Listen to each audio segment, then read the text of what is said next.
वही सुदामा जी का जो जीवन है सब चल रहा है। बच्चों को बोलती कि तुम्हारे पिताजी आते होंगे कुछ लेकर तो मैं तुमको खिला दूंगी, मत चिंता। समय बीतता जा रहा है। पिताजी जब घर पर आते हैं ना, अब देखो सुशीला ये क्यों नहीं, पिताजी जैसे ही घर पर आते बच्चे उठ जाते पिताजी की आवाज को सुनकर कि पिताजी कुछ लेकर आए होंगे। अब पिताजी जगह जगह का जो भिक्षा से जो प्राप्त होता चावल तरह तरह के, अन्न तरह तरह के, वो घर में लेकर आते। सुशीला उनको पकाती और खिलाती, बच्चों को खिलाकर कहती कि अब तुम सो जाओ। उनके लिए नहीं बचता तो वहां कृष्ण नाम का सुमरण दोनों करते और सो जाते। ऐसा जीवन चला जा रहा है। सुशीला ने सुदामा जी से प्रार्थना करी कि जिन हरि श्री कृष्ण नाम का आप सुमरण करते हो, मैंने तो सुना है कि वो दातार है, देने वाले हैं, तो तुम क्यों नहीं उनसे कुछ मांगो।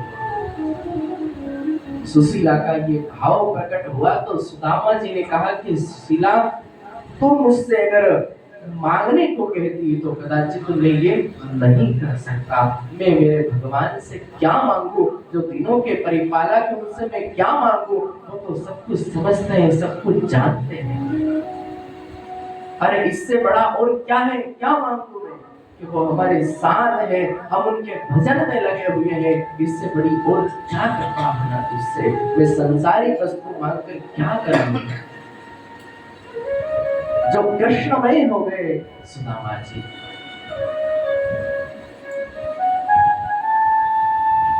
सुशीला ने कहा कि मेरा मन की इच्छा है कि एक बार केवल आप जो है द्वारिका नाथ से मिलना,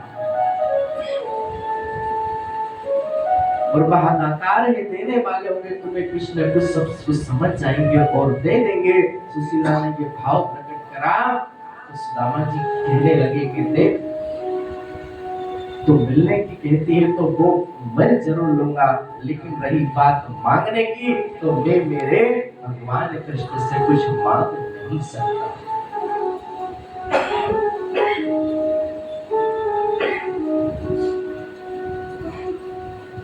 मैं उनसे कुछ मांग नहीं सकता, और मांगने के लिए तो कहती है मुझे अगर भेजती है तो मैं ना तो वहां जाऊंगा और ना उनसे कुछ मांगूंगा।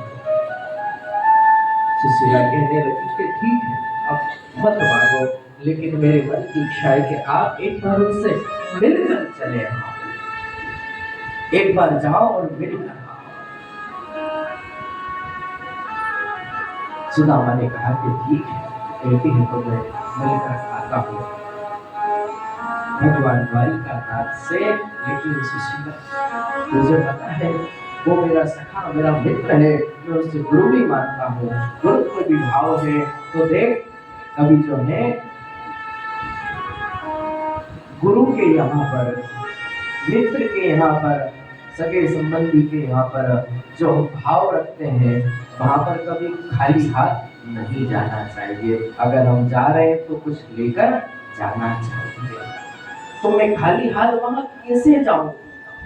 सुशीला ने कहा कि मत चिंता करो, मैं कहीं न कहीं कुछ व्यवस्था करती हूँ। सुशीला नगर में भ्रमण करती करती सभी घर गई और रिक्शा में जो जगह जगह से चावल प्राप्त हो गए उसे।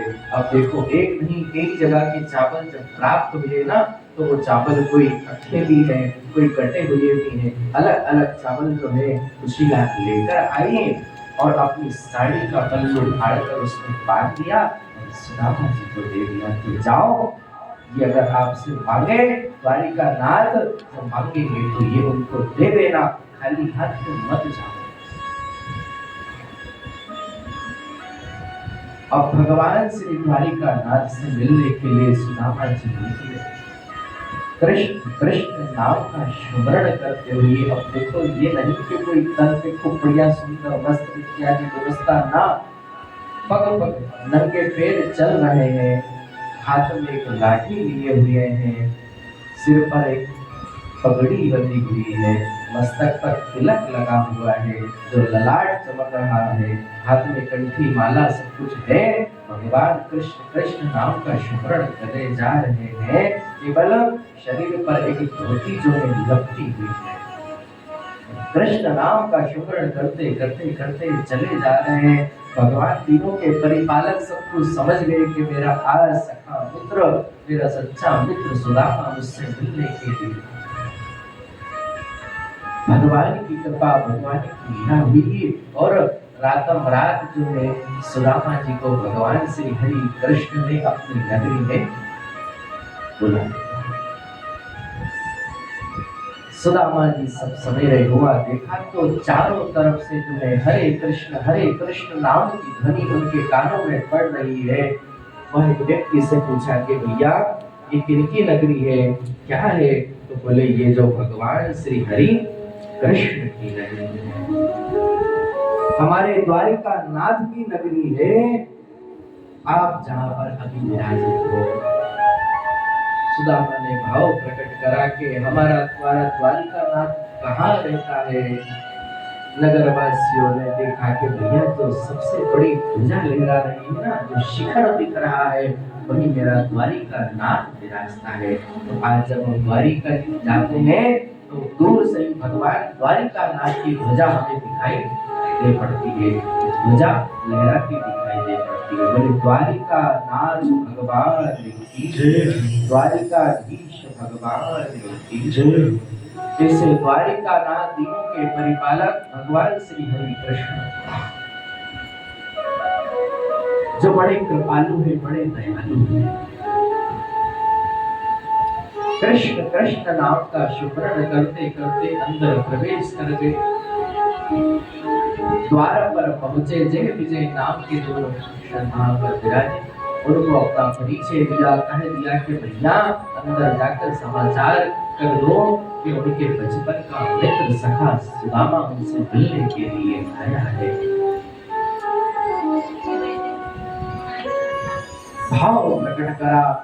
भगवान श्री हरि कृष्ण के पास यह सूचना जब मिली ना, तो उस समय भगवान श्री तीनों के परिपालक भोजन के लिए बैठ रहे थे। तो जैसे ही सुदामा का नाम सुना कि बचपन का मित्र नाम बताता है, कोई आया है और सुदामा नाम उनका है, आपको याद करते हैं, बुलाते हैं, अपना सखा आपको बताते हैं। जैसे तीनों के परिपालक भगवान द्वारिकाधीश ने सुदामा का नाम सुना और भोजन पर से जो बैठने वाले थे भोजन की थाली पर से उठ गए। अब देखो जो वहां जितनी भी पटनानियां है, सैनिक सब कुछ देख रहे हैं। जो तीनों की परिपालक द्वारिका नाथ है, सुदामा का नाम सुनते वहां दौड़ पड़े अपने महल।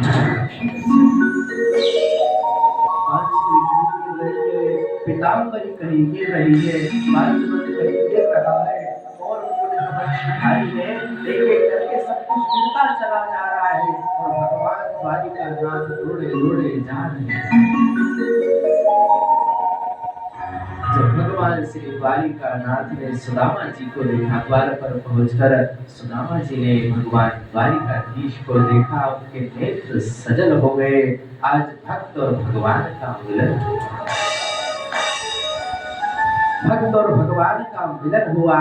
दोनों ने एक दूसरे को देखा और अपने अंग में एक दूसरे को भर लिया। वो विलाप करने, जोर जोर से फूटकर रोने लगे कि भगवान श्री हरि कृष्ण कहने लगे, सुदामा मैंने तुझसे कहा था कि मिलने आना, जल्दी आना, लेकिन तू इतने दिनों के बाद आज तेरे को मेरी याद आई तो आज आया।